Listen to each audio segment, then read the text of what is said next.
Assalamualaikum warahmatullahi wabarakatuh. Yang ketiga, makom arif billah. Ketika seseorang masuk dalam makom hakikat, dan kecenderungan mengistiqomahkan diri, membersihkan diri dari sifat tercela, dan menghiasi hati dengan sifat terpuji, bertahun-tahun bertahan dalam istiqomah membersihkan diri dari sifat tercela. Setelah melewati berbagai macam ujian, lambat laun ruhaninya menjadi bersih, sehingga pintu-pintu langit tertembusi. Dan hijab-hijab dibukakan Allah, dibukakan hijab dari siapa dirinya, siapa ruh yang di dalam jasadnya.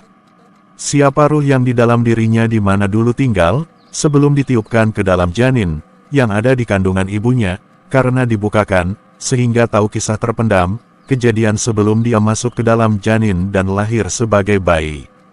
Karena tahu dirinya maka tahu tugas yang harusnya dipikulnya, dengan detail, sebab, manusia itu sebelum ditiupkan ke janin, sudah diberi tugas yang terperinci, terprogram dengan detail, dan sudah ditulis di zaman azali. Proses semuanya sudah dirancang sedemikian rupa.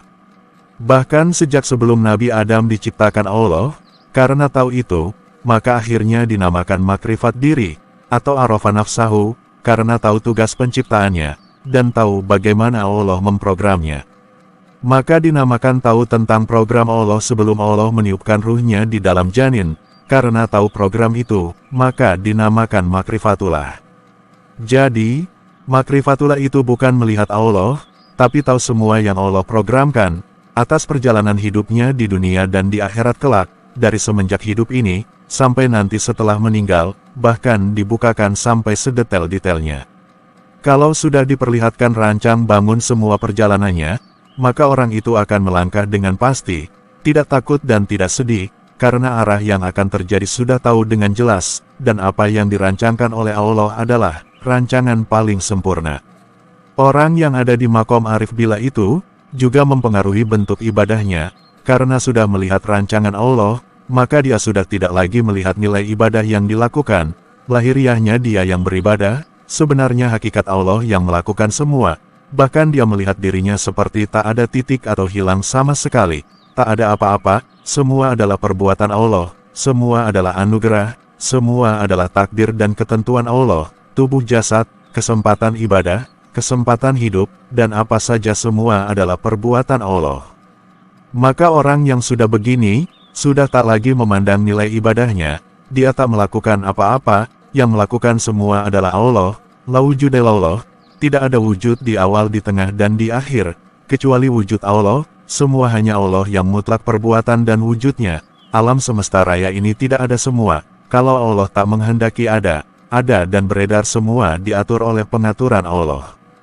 Orang yang sudah menyatu dalam makrifatullah, kemudian hanya ridho dengan segala kejadian yang datang dalam bentuk apapun, dan hanya memperbanyak ibadah, berdasar keikhlasan dalam perbuatan.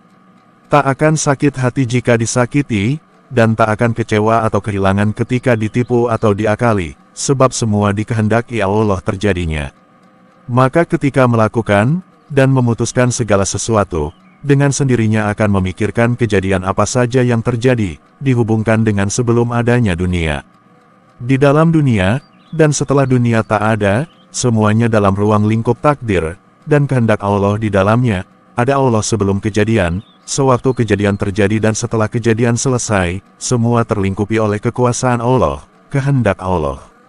Misal, menangani orang sakit, maka akan dinilai dengan sebab penyakit, sakitnya apa, alasannya apa, dan apa maksud Allah dalam itu semua. Maka ketika memutuskan keadaan akan banyak hikmah yang dipetik, karena melihat kejadian bukan sepotong-sepotong, tapi keseluruhan menyatu, sebab segala sesuatu diciptakan Allah sekalipun sakit itu, ada alasan Allah di dalamnya, dan ada tujuan maksudnya. Dan hikmah apa di dalam kejadian, dan tujuan itu tak hanya yang dilihat, tapi sampai ke akhirat kelak. Makanya Rasulullah bersabda, bahwa sakit yang menimpa muslim itu sekalipun tertusuk duri, itu mengangkat dosa orang itu, atau sekalipun cuma panas, itu menjadikan orang itu diampuni Allah. Penilaian Rasulullah Shallallahu Alaihi Wasallam itu, menunjukkan kejadian yang menimpa seseorang itu sampai ke akhirat, dan juga di dalamnya, memuat kejadian sebelumnya yaitu adanya dosa. Jadi maksudnya ada sebab kejadiannya, maksud kejadian itu terjadi, dan hasil dari kejadian itu menimpa. Orang yang sudah makrifatullah, akan selalu melihat kejadian tidak sepotong-sepotong, itu dengan sendirinya akan tertanam seperti itu, menunjukkan derajat orang itu, mengetahui apa yang di sebelum sedang terjadi dan setelah terjadi, karena paham semua, atau tahu semua, maka kesimpulan yang diutarakan juga akan menyeluruh. Tidak dipotong-potong, sehingga menyalahkan ini itu, tanda menyalahkan itu, tandanya karena tidak tahu kejadian yang sebenarnya terjadi. Suatu kesalahan itu cukup untuk dijadikan ibarat, contoh, seperti Al-Quran menceritakan kisah-kisah kaum Nabi zaman dulu, sebagai ibarat peringatan, agar tidak mengulang kejadian yang sama. Semoga bermanfaat.